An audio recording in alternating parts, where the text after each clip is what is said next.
Hello दोस्तों।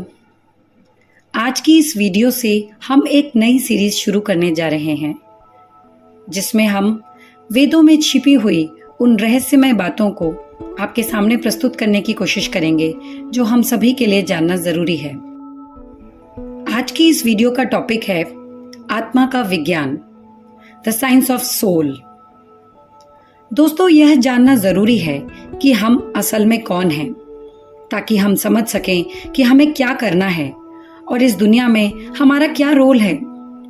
अगर हम सभी लोग यह ज्ञान समझ लें तो हम इस दुनिया में शांति स्थापित कर सकेंगे।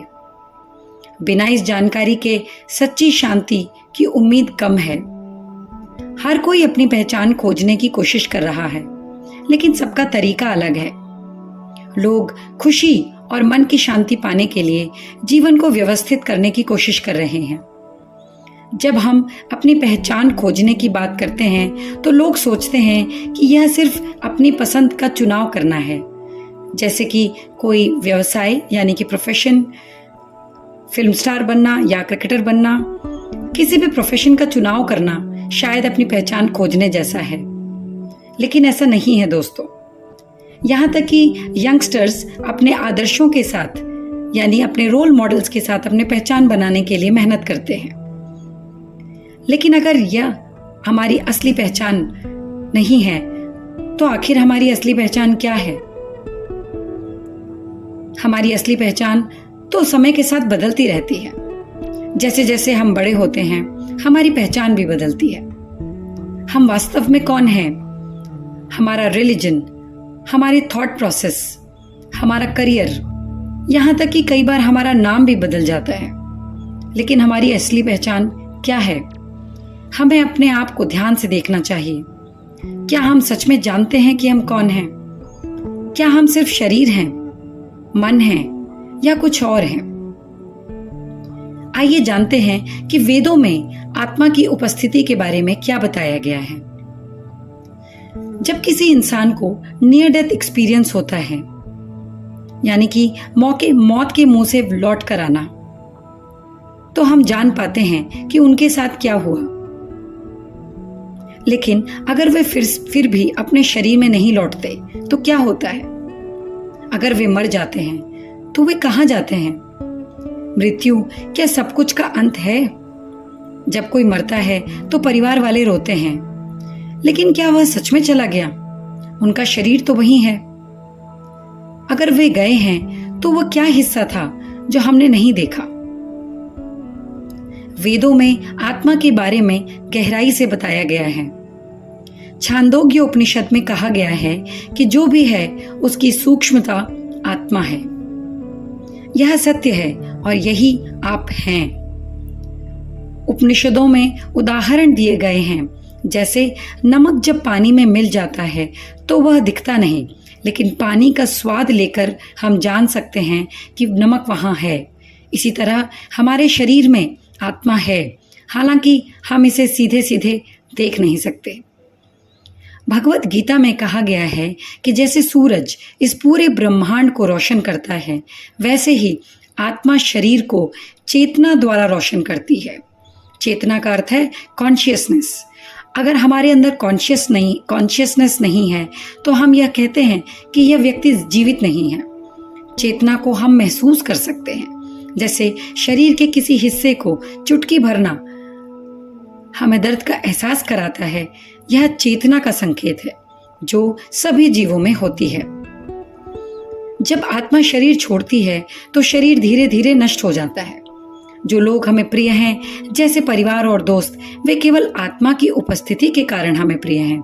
जब आत्मा शरीर छोड़ती है तो शरीर आपके लिए आकर्षक नहीं रह जाता, क्योंकि वह ठंडा और कठोर हो जाता है। इसीलिए हमारी असली पहचान आत्मा है, न कि शरीर। आत्मा शाश्वत है। छांदोग्य उपनिषद में कहा गया है कि जब आत्मा शरीर छोड़ती है तो शरीर सूख जाता है और मर जाता है, लेकिन आत्मा कभी नहीं मरती।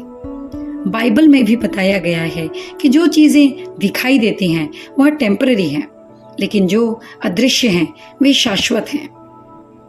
श्रीमद् भगवत गीता में कहा गया है कि आत्मा की मृत्यु नहीं होती क्योंकि वह शाश्वत और असीम है।